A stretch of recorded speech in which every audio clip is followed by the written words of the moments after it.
2021 in a year gardening.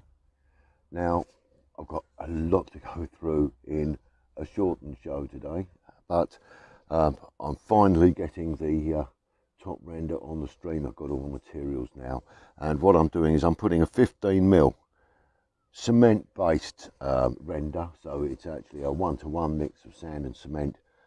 So you've got 1 part of cement to half a part of builder's sand and half a part of sharp sand, and that is forming the base on here, and that is mixed with an animal friendly waterproofing agent.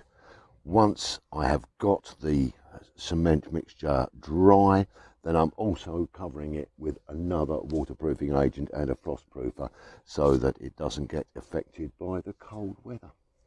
I'll run you through some of the progress on this later in the show. We're also going to be moving a couple of things around in the garden today, and I'll show you the work that I ended up doing on the woodland border. Got a couple of new projects in line as well, which are going to be taking place over the autumn and the spring.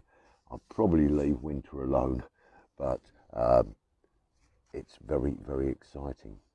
So the first thing I will go and do is I'll show you the work that I've done on the woodland border.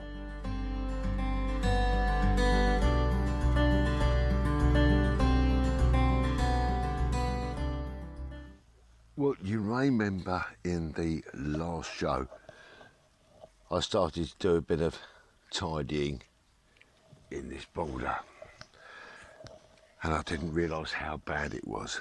So we've got lots of grass growing through here. The heathers need cutting down, and a lot of the plants that I've been growing are actually dying underneath the growth of things like the peony and the fuchsia. So I've got to get in here and really, really tidy this. So what I thought was going to be about an hour's worth of work is probably a week's worth. But this is going to look absolutely beautiful when I've finished. Well, I've been working on this border, and we've got a nice edge coming along here. A little bit more work to do on there. Taken out a lot of the weeds from behind, and the phlox is now appearing, and I'll just put this little baby cordyline in here, which is going to grow maybe as big as that one, but it's going to grow behind, so maybe 8 or 9 years behind. So this will be lower and that'll be higher, with the buddleia growing over here. And we've got the potentilla and the forsythia and the lovely fuchsias coming through. This is really building into a nice border, but I've got to spend some more time just on keeping it clean and tidy. My fault, I've left it alone this year, but now I've started work on here, I'm going to really enjoy making this a really nice part of the garden. So we've got our flag irises that come through every year, but now from one plant I've divided that. I've got 4 plants now, so we should get better growth next year. Loads of aqualesia, and over the back here we have got just a wall of colour, shapes. Still some more aqualesias to cut down. I've got the Procosmia coming over this side here, and they're really coming through beautifully. And then of course underneath all of this lot we have got the hellebores, which will give us that early welcome to spring. So this is a nice bit of the garden, and I'm thoroughly enjoying working on it, and I do apologise again for not working on it during the year.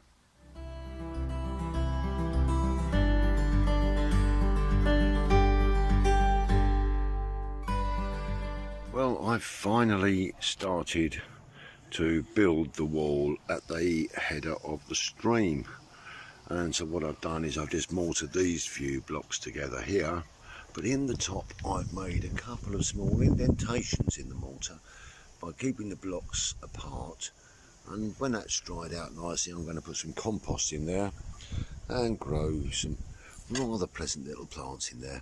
So I think that's a good start. We'll get the flower pot in the end, get the cover on, and get the wall built on the other side tomorrow.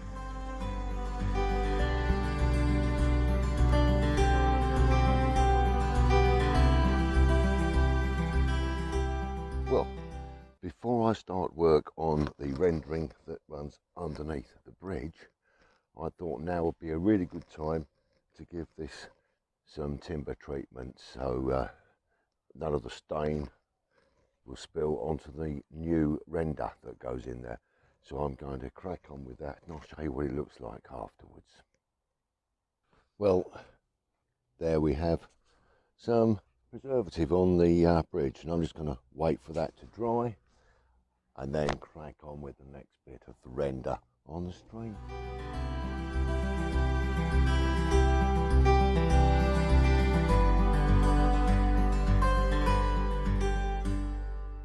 Well, now I'm back at the head of the stream and I have a pot of sempervirens, sometimes called house leeks, sometimes called hen and chicks, and every little plant here can give you a new plant, and I'm going to be putting these into the wall on the top of the stream head.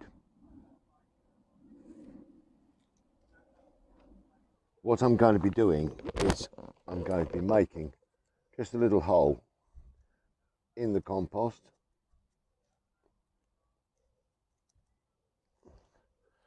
then I'm going to take one of these little baby plants here, just pull it off and feed that into the compost here. This will grow to a new plant, and I'm going to do another one on the other side here, and these will spread and grow over the next couple of years. We'll just take one of these out of here and we'll pop that down inside the wall here. You know what, we might even put a third one in there, just right at the front here, make a nice little hole, and we'll take another one of these plants out here and pop that in at the front. And I'll do that in the other hole over the other side here as well. And these will spread and grow and they'll give us a nice cover over the top of the wall.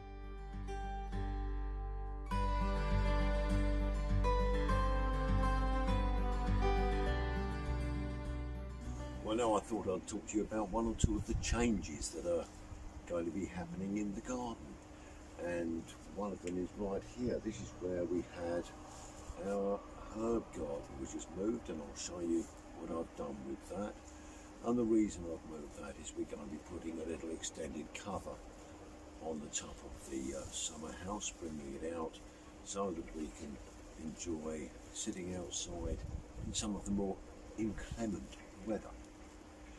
One of the other changes is we've moved the gazebo, and I'll show you that shortly as well. But first, let me show you what I've done with the herbs.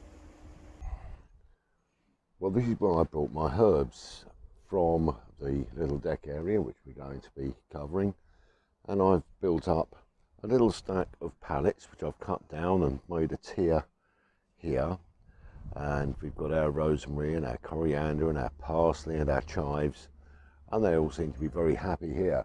But the great reason for bringing them here is they're right by the kitchen door, and so if we need some herbs when we're cooking, we can just come straight out of the door and pick the herbs nice and freshly. Now the next thing I want to show you is what we've done with the gazebo that was down on the lawn. Well, now the gazebo has moved off of the lawn. What was happening is all of the grass was dying underneath where the gazebo was. So we've taken that now and put it up onto the patio, which is our general entertaining area. And so we've got a large area now where we'll have the barbecues, we'll have the gazebo, and we'll have tables and chairs where we entertain our friends and family. And what I'm going to do is I'm going to enlarge the border where the gazebo was. So let me show you that now. Well, this is the area where we did have the gazebo, and as you can see, the grass is very, very damaged. And rather than replace the grass, I'm going to enlarge the borders here and join them together, but I'm going to put a couple of chairs back into this area so that we can sit down, enjoy the stream and enjoy the flowers from sitting surrounded by plants. So that's a little job for next spring, and I may well start over the next month or so to dig this new border out and think about the planting for that. So quite a lot to get done in this area. Also, whilst I'm talking about digging, the rose garden, far too many plants coming through in there now, so I'm going to thin that out, take out some of the self-seeding plants and move some of the geraniums, and a couple of those geraniums will probably end up in this border here. And I'm going to be ordering now a lot of my spring and early summer bulbs, and I'm going to be underplanting the rhododendron with a fair nice mix. I think I'll probably get some alliums and some crocuses, maybe some dwarf daffodils, this sort of thing, just to give us a nice bit of colour. And I'm thinking of putting some snowdrops around the edge as well. Now, if you're going to be growing snowdrops, the best thing to do is to buy those in the green. So you get a little pot at the garden centre with the green growth on them.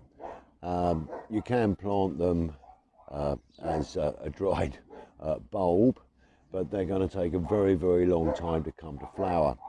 And so I'm just going to get some at the garden centre next spring and plant those in the green in the ground, and then we'll be able to enjoy flowers on those for the coming years. So that's a general plan for what we're going to be doing down here.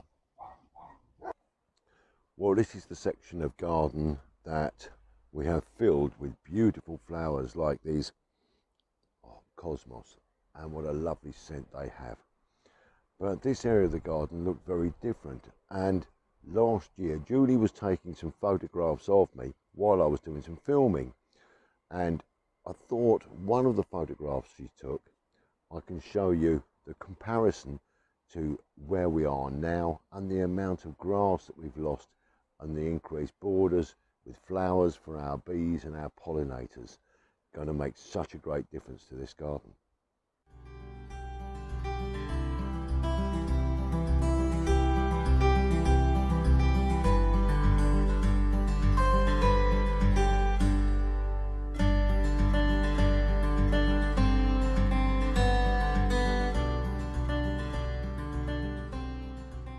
Well, that brings me to the end of this month's little visit to my garden. Suffice to say, now is the time to start planning your spring bulbs and your autumn clean up of your beds and preparing for the darker evenings, which are already coming now. And whilst August has not been the most amazing month that we've ever had, we have had the odd days of sunshine and some brightness, but has been a bit of a letdown. And it's nice to see that my flowers are still performing very, very well, considering I wouldn't have expected things like the delphinium and the hibiscus and things still to be in flower as they are at this time of year, and hopefully they're going to carry on for a few weeks longer. Now today I've just shown you a little bit of work on the stream here and some of the work on the woodland border, and explained the plans for extending the woodland border to join in with the top border, and I think the theme will carry on very, very well. As the fence behind there is roughly southeast facing, I may well plant a couple of grapevines in there and grow those up behind the border. And we'll have to see how that goes. I have actually placed an order now for next year's bulbs, and so I have ordered some alliums and some crocuses, and hopefully we'll be putting those in over the next 4 to 6 weeks. So that's it for today's show, and I'd like to thank you once again for joining me and being with us. And remember, if you want to keep in touch, just hit that subscribe button on YouTube. Your journey with me will be greatly appreciated. Well, it just leaves me to say thank you very much. Enjoy what is left of the summer and prepare for autumn and winter as they come, and make sure that your gardens are prepared as well. And we'll have another couple of shows still to come this year, I'm sure. But that just leaves me to grab a little glass, and